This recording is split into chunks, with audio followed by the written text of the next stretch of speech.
नमस्कार। आज हम लोग बिहार बोर्ड द्वारा संचालित 8 क्लास के साइंस के कुछ और महत्वपूर्ण क्वेश्चन देखने वाले हैं जो किसी भी कॉम्पिटिटिव एग्जाम के लिए महत्वपूर्ण है। तो चलिए शुरू करते हैं। क्वेश्चन नंबर 1 है, सूती वस्त्र को जलाने पर उसका लौ किस रंग का होता है? ऑप्शन ए है लाल, ऑप्शन बी है पीला और ऑप्शन सी है काला और ऑप्शन डी है इनमें से कोई नहीं। तो देखिए, सूती वस्त्र को जलाने पर उसका जो लौ होता है ना, वो जो लौ होता है पीले रंग का होता है। ठीक है, इस प्रकार इस क्वेश्चन का जो सही आंसर होगा ऑप्शन बी पीला हो जाएगा। ठीक है, नेक्स्ट क्वेश्चन 2 है, वह बल जो गति का हमेशा विरोध करे उसे कहते हैं।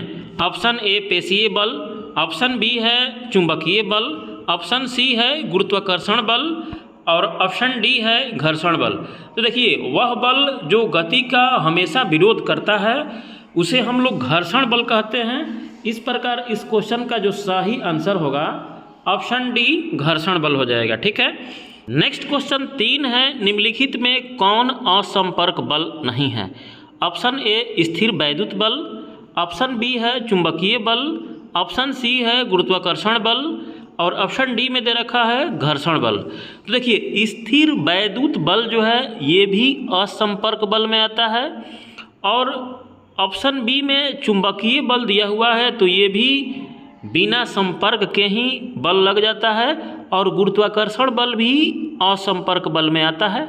ठीक है ना, तो यहाँ घर्षण बल जो है ना असंपर्क बल नहीं है, बिना संपर्क का ये बल नहीं लगता है। इस प्रकार इस क्वेश्चन का सही आंसर जो है ऑप्शन डी घर्षण बल हो जाएगा। ठीक है, नेक्स्ट क्वेश्चन 4 है, यदि 2 बल एक दूसरे के विपरीत दिशाओं में लगते हों तो शुद्ध बल का मान किसके बराबर होता है? ऑप्शन ए योग के बराबर, ऑप्शन बी में है अंतर के बराबर, ऑप्शन सी में है शून्य और ऑप्शन डी में है इनमें से कोई नहीं। तो देखिए, 2 बल जब एक दूसरे के विपरीत दिशाओं में लगते हों तो इस सिचुएशन में जो शुद्ध बल का माप जो होता है ना उसके अंतर के बराबर होता है। इस प्रकार इस क्वेश्चन का सही आंसर जो है ऑप्शन बी हो जाएगा। ठीक है, नेक्स्ट क्वेश्चन 5 है, निम्नलिखित में कौन सदिश राशि नहीं है? ऑप्शन ए समय, ऑप्शन बी में है 40 डिग्री सेल्सियस, ऑप्शन सी में है 14 kg और ऑप्शन डी में है उपरोक्त में सभी। तो देखिए, समय भी सदिश राशि में नहीं आता है क्योंकि समय में भी केवल परिमाण होता है, इसमें कोई दिशा नहीं होती। और ऑप्शन बी में 40 डिग्री सेल्सियस दिया हुआ है तो ये 40 डिग्री सेल्सियस जो है तापमान को इंडिकेट कर रहा है और तापमान में भी कोई दिशा नहीं होती, इसमें भी केवल परिमाण होता है। इस प्रकार ये भी सदिश नहीं है, ये भी अदिश राशि में आ जाता है। और ऑप्शन सी में 14 kg जो दिया हुआ है ये द्रव्यमान में आ जाएगा और द्रव्यमान में भी केवल परिमाण होता है, इसमें भी किसी भी प्रकार की कोई दिशा नहीं होती। इस प्रकार ये तीनों ऑप्शन जो है ना सदिश राशि में नहीं आएगा, अदिश राशि में आएगा। इस प्रकार इस क्वेश्चन का सही आंसर जो है ऑप्शन डी हो जाएगा। ठीक है, नेक्स्ट क्वेश्चन 6 है, गर्मी के बाद की पहली बारिश में मिट्टी की सोंधी सोंधी खुशबू किसके कारण होती है? ऑप्शन ए मेढक के कारण, ऑप्शन बी में है पेड़ पौधों के कारण, ऑप्शन सी में है असंख्य जीवाणुओं के कारण और ऑप्शन डी में है इनमें से कोई नहीं। तो देखिए, गर्मियों के बाद जब पहली बारिश होती है तो मिट्टी से सोंधी सोंधी सी खुशबू आती है और ये जो खुशबू होता है असंख्य जीवाणुओं के उपस्थित होने के कारण होता है। इस प्रकार इस क्वेश्चन का सही आंसर जो है ऑप्शन सी हो जाएगा। ठीक है, नेक्स्ट क्वेश्चन 7 है, नींबू में कैंकर रोग किसके कारण होता है? ऑप्शन ए है कवक के कारण, ऑप्शन बी है विषाणु के कारण, ऑप्शन सी है जीवाणु के कारण, ऑप्शन डी है इनमें से कोई नहीं। तो देखिए, नींबू में कैंकर रोग जो होता है वो जीवाणु के कारण होता है। ठीक है ना, इस प्रकार इस क्वेश्चन का सही आंसर जो है ऑप्शन सी जीवाणु के कारण हो जाएगा। ठीक है, नेक्स्ट क्वेश्चन 8 है, भिंडी का पीत रोग किसके कारण होता है? ऑप्शन ए है कवक के कारण, ऑप्शन बी है विषाणु के कारण, ऑप्शन सी है जीवाणु के कारण और ऑप्शन डी में है इनमें से कोई नहीं। तो देखिए भिंडी का पीत रोग जो होता है वो वायरस यानी विषाणु के कारण होता है, ठीक है ना। इस प्रकार इस क्वेश्चन का सही आंसर जो है ऑप्शन बी विषाणु के कारण हो जाएगा, ठीक है। नेक्स्ट क्वेश्चन 9 है, निम्नलिखित में कौन संचरणीय रोग है? ऑप्शन ए में है हैजा, ऑप्शन बी में है चेचक, ऑप्शन सी में है मलेरिया और ऑप्शन डी में है उपरोक्त में सभी।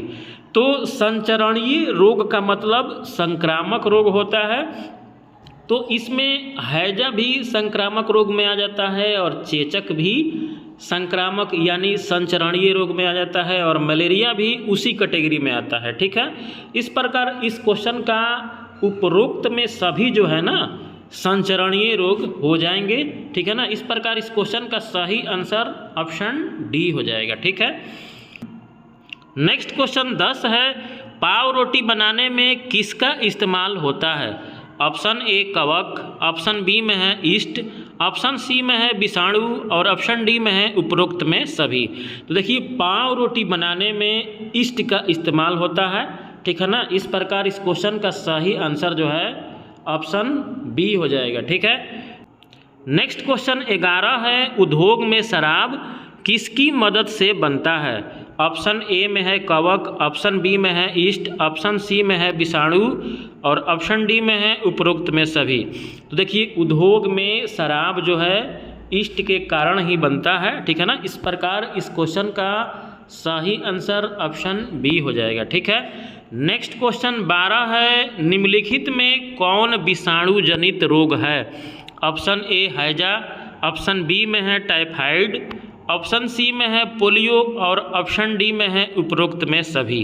तो देखिए विषाणु जनित रोग जो है पोलियो होता है, ठीक है ना, और हैजा टाइफाइड जो है ये जीवाणु जनित रोग होता है, ठीक है। इस प्रकार इस क्वेश्चन का सही आंसर जो है ऑप्शन सी पोलियो हो जाएगा, जो विषाणु जनित रोग है, ठीक है।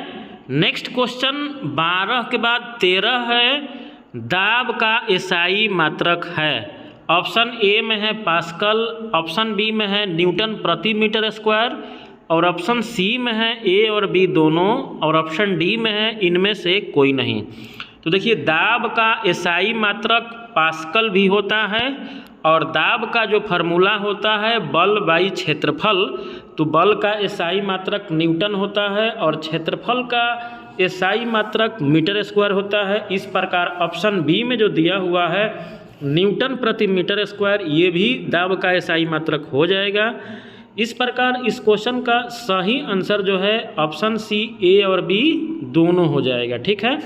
तो इन दोनों ऑप्शन पे हमें टिक करना है, ऑप्शन सी इसका राइट आंसर हो जाएगा, ठीक है।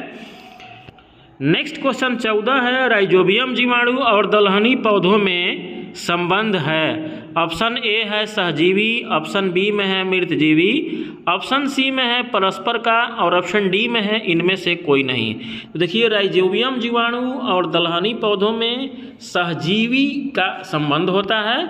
इस प्रकार इस क्वेश्चन का सही आंसर जो है ऑप्शन ए सहजीवी हो जाएगा, ठीक है।